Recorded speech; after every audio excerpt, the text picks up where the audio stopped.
Hirap ng sitwasyon nyo ngayon. Especially with the 255 billion cut sa inyong budget. I do understand where the President is coming. Galit siya, naiiyak pa nga siya. Subalit ang aking pangamba, kung mangyayari po, babawasan natin, aalisin natin yung pondo ng flood control, yung mga matitinong flood control na matagal nang hinintay ng mga kababayan natin, matitinong flood control na matagal nang pinagplanuhan ng Department of Public Works, ay unfair naman po yun. Yun po matagal naghihintay. Pero dahil kila Congressman Saldico na inuna yung mga kalokohan, pinabayaan din naman ng Executive Department. 3 years, 2023, 2024, 2025, 1.47 trillion in diversion, in insertion, pinabayaan din ng Executive. Tapos ang maghihirap ngayon, yung mga kababayan nating babahain sa susunod na taon. At ang solusyon, itutuloy yung mga nakaraan. Yung mga nakaraan palpak, dun sa aking distrito, lahat palpak. Yung matitinong proyekto, wala. Ngayon, itutuloy yung palpak. Pagkatapos, hihinto yung matitino. I do understand where the President is coming, but there must be also some sense of reason in providing funds for these flood control projects. Alam niyo po, dami nagte-text sa akin, Kong Egay, ayusin niyo naman yung baha dito sa aming lugar. Kong Egay, ayusin niyo naman yung problema namin dito hanggang leeg, lampas nao na yung baha. Punong-puno ng basura, burak yung aming mga creeks. Ano po isasagot natin? Sabihin natin, ayaw ni Presidente yan, kaya magtiis muna tayo ng 1 taon. Muli, nabahain. Dahil galit na galit si Presidente dun sa mga kalokohan, mga kagaguhan ng mga nakaraan. Ibig sabihin, the people will suffer from the shenanigans of the previous Congress.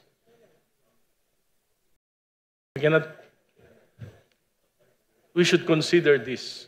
I know that the Secretary is not the policymaker, but maybe he can also admonish the President that there are some real projects that will benefit our people. Sir Secretary, Madam Chair, next year, pagbaha, walang mangyayari, gagrabe pa. Kung hindi lalo na dito sa Metro Manila. Pag gumabi ang baha, nahihirapan yung mga tao, anong gagawin natin? Magagalit tayo uli? Iiyak tayo uli?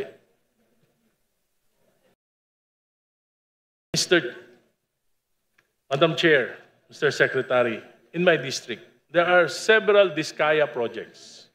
I found out, nag-research po ako, sponsor nung nakaraang kinatawan ng aking distrito, 5%, 25%, 45% completed. Iniwanan na po lahat ng mga subcontractors. Nakatiwangwang, mahihirapan po yung aking mga kababayan. Ano po ang gagawin natin dito? Iniwanan na. At hindi naman natin sila maobligan, yung mga subcontractors, sapagkat wala nang lisensya na gagamitin. Pinahiram sa kanilang lisensya ng Diskaya. Marami pong problema. Kaya po kinakailangan, bago tayo magdesisyon, ay pakaisipin natin. Thank you, Madam Chair, Mr. Secretary. Madam Chair, may I? Please go ahead. Madam Chair, may I? Thank you po, Madam Chair, for the inputs of the Honorable Representative from Caloocan. Unang-una po, naiintindihan ko po yung pinanggagalingan ng ating kaibigang si Kong Ega Erice. Pero siguro po, para lang po ma-articulate ko din po ang pinanggagalingan naman ng ating Pangulo. Ang sinasabi lang po ng ating Pangulo dito, siguro po dapat, pause muna tayo sa DPWH. No, dahil nga po sa laki ng problemang dinatnan natin dito ngayon. At sa napakabigat na utos po ng Pangulo na linisin ang ahensya from within. No, tingin ko po, I can see the wisdom of our President.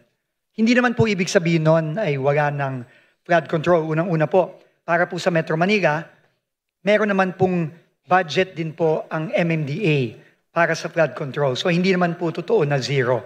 At again, meron din pong budget ang foreign assisted projects natin tulad po ng mga flood control natin sa bandang Marikina area, Pasig Marikina area. Tuloy naman po yun. Pero dito po kasi sa locally funded, dahil po sa extent ng nakita ng ating Pangulo, tingin ko po ang pinanggagalingan niya, dapat, teka, wag muna. At sa 2027 budget, ang utos na rin po ng ating Pangulo, gawin na natin ito ng tama. Halimbawa po, marami po sa mga ininspeksyon mismo ng ating Pangulo na mga flood control projects. At hindi siya magtataka kung ito din ang makikita natin sa iba pang mga flood control projects sa ubang bansa. Ni plano po, wala. Wala pong engineering. Kahapon lang po, ako po yung nasa La Union. Kasama ko po si Mayor Benji Magalong. Ang una ko pong hiningi, pwede bang patingin ng plano? Wala pong maibigay sa akin. Ang kontraktor, wala din pong maibigay sa akin ang mga taga-DPWH mismo. Sabi ko nga po, kung maliit nga na bahay po, kailangan ng plano.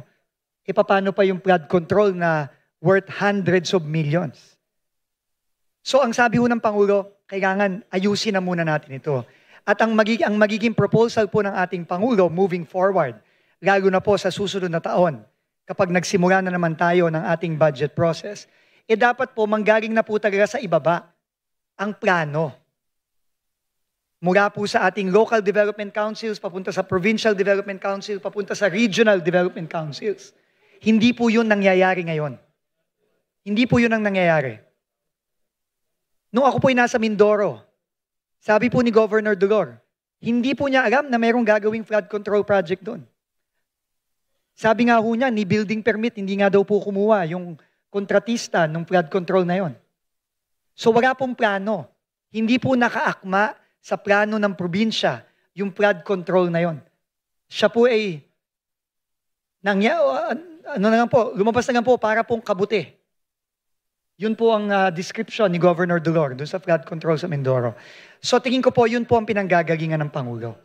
Reset po tayo. Yun po ang kanyang rekomendasyon. At sa 2027 budget po, gawin na po natin ang tama. Magsimula po ang pagpaplano sa local, papunta sa provincial, sa regional, at tama po natin yung obviously hindi po tamang sistema na nangyari nitong mga ilang taon na ang lumipas dito, hindi lamang sa flood control, kundi sa iba pang mga proyekto ng DPWH. Madam Chair, just a short rejoinder. Alam niyo po, yung MMDA po, walang absorptive capacity. Pangalawa, 4 billion lang po ang budget nila. At ang dredging po, binigay nila natin sa DPWH, wala pong programa ang DPWH sa dredging. Alam niyo po, dito sa Metro Manila, hindi namin problema yung mga river basin dahil meron naman po kayong mga foreign assisted project. Ang problema namin dito yung 260 plus na mga waterways, mga natural waterways na punong-puno ng silt at basura. Ang ibig ko pong sabihin, ano ang gagawin ng gobyerno natin ngayon? Pababayaan ba natin na isang taon muli na hindi magagalaw itong mga natural waterways na ito. Kaya po, yan po yung malaking hamon sa DPWH. Yung mga natural waterways. Maybe, I don't think that you can oblige the MMDA na sila yung gumawa nito dahil wala silang absorptive capacity at wala rin silang pondo. Salamat po. Thank you. Please reply. Madam Chair, may I? Madam Chair, tama po si Congressman Erice po. No?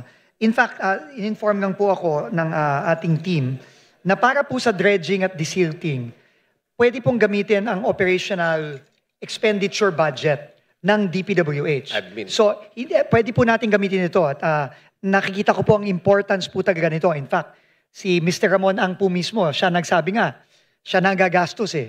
No, kasi importante po ang pag-dredge, ang paglilinis ng ating mga estero, ng ating mga rivers, lagong-lalo na sa ating mga magagaking syudad tulad ng Metro Manila. So, meron po tayong pondo kung, Madam Chair, sana na lang po, wag na pong nating bawasan para magamit po natin yon in coordination with our local government counterparts para po malinis natin itong mga estero natin. Pati daw po yung mga pagdidemolish ng mga illegal structures sa ating mga estero, pwede daw pong gamitin ito para doon. We can just request from your office. Opo, pwede po. Thank you. Pwede po, Madam Chair. Thank you very much, Representative Erice. Before we move to the next interpellator, may tanong lang po yung ating mga kasamahan. Just to confirm po from the department, apart from the flood control, did you also remove from the proposed budget drainages? Kasi marami pong mga natanggal din po na drainage canals na locally funded. Pagka po kaparte siya ng mga road projects, no? Yung mga 001 projects natin, nandun pa rin po ang drainage component nung mga road projects na yon. But how about those na stand-alone po as a drainage project, even though it's along the main thoroughfares? Kapag OO2 po siya, meaning flood control po siya at drainage lang o flood control, kasama po siya sa mga natanggal dun sa 252.5 billion flood control, locally funded flood control. How about under CPAG and under the local convergence? Because I believe those were all taken out as well. Kasama din po. Tinanggal din po. Tinanggal. So lahat po ng drainage na nasa OO2 at nasa CPAG ay tinanggal po. Opo, ito po, no, I will break it down po, Madam Chair, for clarity. Ito po ang mga tinanggal dun sa original NEP submission. These are all under Code 002. Flood Management Program, 235 billion. CPAG, Flood Mitigation Structures, 9.4 billion. And BIP, Flood Mitigation Structures, 8 billion. For a total of 252.5 billion. Just to confirm, Sec, seawalls were also taken out? Kasama din po sa 002 yon, Madam Chair, I've been informed. So natanggal din po yan. Okay. Thank you, Sec Vin. Siguro, tignan lang po natin yung local drainage, especially under CPAG. Kasi yung iba po, in the absence of the overall, pag nasa main river basins, yung iba po kasi doon na talaga sa mga kabahayan, doon talaga pinakabumabaha. But at least po we have the confirmation of DPWH. Yun po kasi yung nakita namin, hindi lang locally funded flood control, but even the seawalls, even the drainages were all taken out from the proposal of DPWH. Thank you, Sec Vince. Thank you for the confirmation. Yes, Madam Chair, I was just given additional information. Basta po, pati po yung clearing ng drainage, yun po ay pwede din po nating kuhanin ang gastos doon from the operating expense budget ng DPWH. How much are we talking about, Sec Vince? Yung sinabi niyo po kay Kong Egay at yung sinasabi niyo po na pwedeng paghugutan for the desilting of local drainages, magkano po yun? Is it substantial? Madam Chair, if you would give me a few seconds to get the numbers.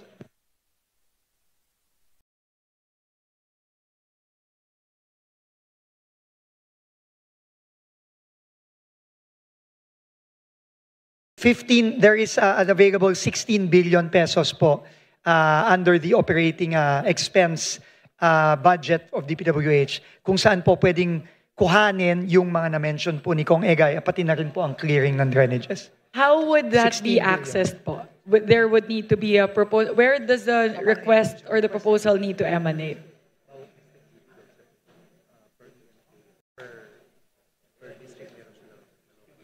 Opo. Magbibigay po ng allocation ang bibigyan po ng allocation ng bawat district at syempre po kung meron pong request ang ating mga district representatives ay yun po ay pipilitin po nating ma-entertain budget per meeting po.